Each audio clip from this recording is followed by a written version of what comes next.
'Deewana' cinema వల్ల హర్షిత్ రెడ్డి ఎన్ని సినిమాలని వదులుకున్నాడు? దీవానా అని ఒకటే కాదు. నార్మల్‌గానే అట్లేం లేదు సార్. ఒకవేళ ఒకవేళ ఎక్సైట్ చేసిందంటే చేయడమే. అంతే. ఇప్పుడు నేను 'మెయిల్' సినిమా 2021లో చేసిన. దాని తర్వాత చాలా సినిమాలొచ్చినాయి.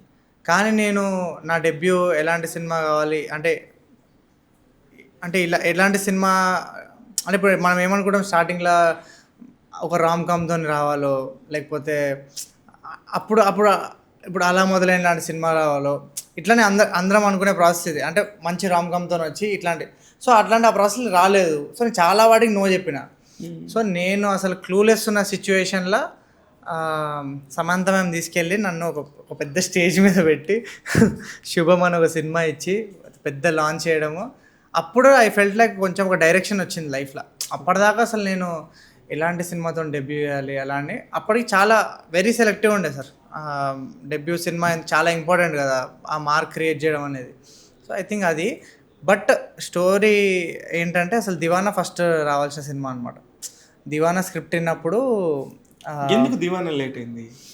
అంటే దీనికి ముందు ఒక క్వశ్చన్, 'శుభం' టాపిక్ వచ్చింది కాబట్టి, శుభం ఎవరైతే శుభంతో మీకు ఒక మంచి ప్లాట్ఫామ్ క్రియేట్ చేసి మిమ్మల్ని అక్కడ కూర్చోబెట్టి మిమ్మల్ని మీ థాట్ ప్రాసెస్ని మార్చింది సమంత మేడం.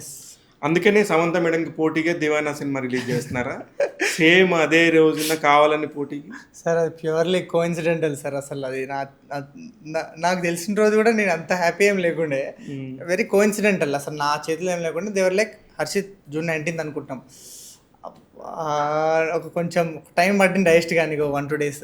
బట్ ఇంకా మిక్స్డ్ ఫీలింగ్ సార్. అంటే it's not the best feeling. But I feel like completely different films అని మా ప్రొడ్యూసర్స్ నన్ను కన్విన్స్ చేశారు.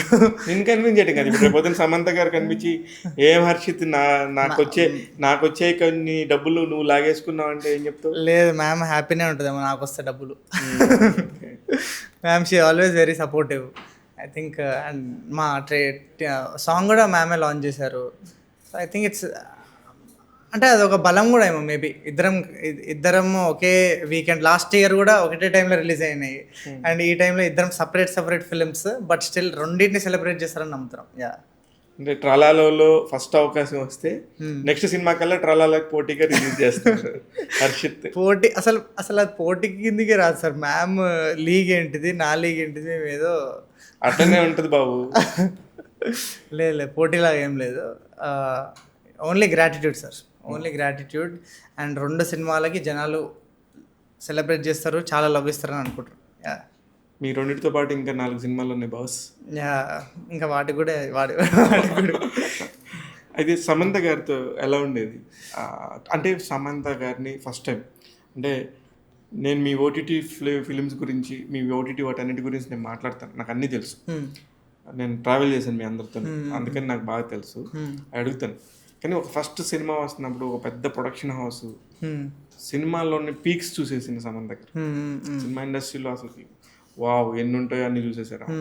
She a very kind hearted, I know personally. అందుకే అడుగుతున్నాను పర్టికులర్గా సమంత గారితో మీ అనుబంధం ఎలా ఉంది? అంటే యాక్ట్రెస్కి చాలా చాలా పేషెన్స్ కావాలి, కానీ చాలా ఇది ఏమంటారు డౌట్స్ ఉంటాయి సార్. అసలు అంటే చేయలేస్తామా లేదా, అండ్ మనం చాలా వాటికి నో చెప్తుంటాము. అండ్ ఇలాంటి మూమెంట్స్ వచ్చినప్పుడు when someone like Samantha ma'am మనల్ని బిలీవ్ చేసినప్పుడు, అంటే నీకు ఒక బిగ్గెస్ట్ వ్యాలిడేషన్ ఇన్ లైఫ్. అంటే యాజ్ అన్ యాక్టర్ నీకుంటే అరే నిజంగానే మనం మంచి యాక్టరా, లేకపోతే నిజంగానే అట్లాంటి మూమెంట్స్ ఫస్ట్ నుంచి ఉండే సార్ నాకు. యూట్యూబ్ డేస్ నుంచి యూట్యూబ్లో ఉన్నప్పుడు ఉదయ్ అని అక్కడ ఎగ్జిక్యూటివ్ ప్రొడ్యూసర్ ఉండేది. అయినా నాకు ఎప్పుడైనా ఇట్లా కొంచెం లో ఉంటే హర్షిత్ ఇగో ఇక్కడ చాయ్ బిస్కెట్కి 100,000 మంది వస్తారు ఆడిషన్లకి, నిన్ను సెలెక్ట్ చేసినామంటే నువ్వు ఏదో ఉంది కాబట్టి, సో ఎప్పుడైనా నీకు లైఫ్లో ఎప్పుడైనా డౌట్ వస్తే ఇది గుర్తు చేసుకో అని అట్లా అక్కడ చెప్పడము. దెన్ మ్యామ్ వచ్చి నీకు ఆపర్చునిటీ ఇచ్చిందంటే అంటే you are in the right path అనే ఒక బిగ్గెస్ట్ వ్యాలిడేషన్ అది. కరెక్ట్. అండ్ నీకు నువ్వు ఎలాంటి సినిమాలు ఇట్లా చేద్దాం చాలా డౌట్స్ నుంచి మ్యామ్ అంతా క్లియర్, ఆ ఎయిర్ అంతా క్లియర్ చేసి నేను ఒక పెడస్టల్ మీద కూర్చోబెట్టి ఒక మంచి లాంచ్ ఇస్తా. ఆ మూమెంట్ చాలా హై సార్. అంటే ఎంత రిలీఫ్ అంటే నువ్వు రోజు అట్లా కూర్చొని ఆలోచిస్తుంటే ఎప్పుడు వస్తుంది ఆపర్చునిటీ, ఏం చేయాలో తెలియదు, క్లూలెస్ ఉంటుంది. But still something is there. ఏదో హోప్తోనే మనం బతికేది యాక్టర్స్ అందరు. ఏదో ఒక రోజు వస్తుంది. దెన్ నువ్వు లైఫ్లో చెప్పిన నోస్ అన్నీ ఉంటాయి కదా, అవన్నీ ఇప్పుడు ఓహో ఎందుకు చెప్పినావు, వాటన్నిటికీ ఒక మీనింగ్ వస్తుంది. అప్పటిదాకా నీకు తెలియదు, అప్పటిదాకా అది నో చెప్పాము ఆ డౌట్ ఉంటాయి మనలో ఉండే. యా ఇది వచ్చిన తర్వాత ఆ నోలన్నిటికీ ఇదే ఆన్సర్.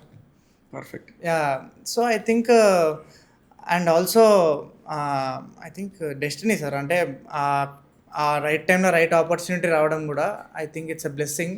ప్యూర్ డెస్టినీ అబ్బా. నేను చెప్తున్నాను అంటే హర్షిత్ రెడ్డి టాలెంట్ మీద నాకు ఇంత ఇసుమంత అయినా డౌట్ లేదు. నేను లోజర్ చూసాను, నేను మెయిల్ చూసాను, వాటి గురించి మాట్లాడలేదు.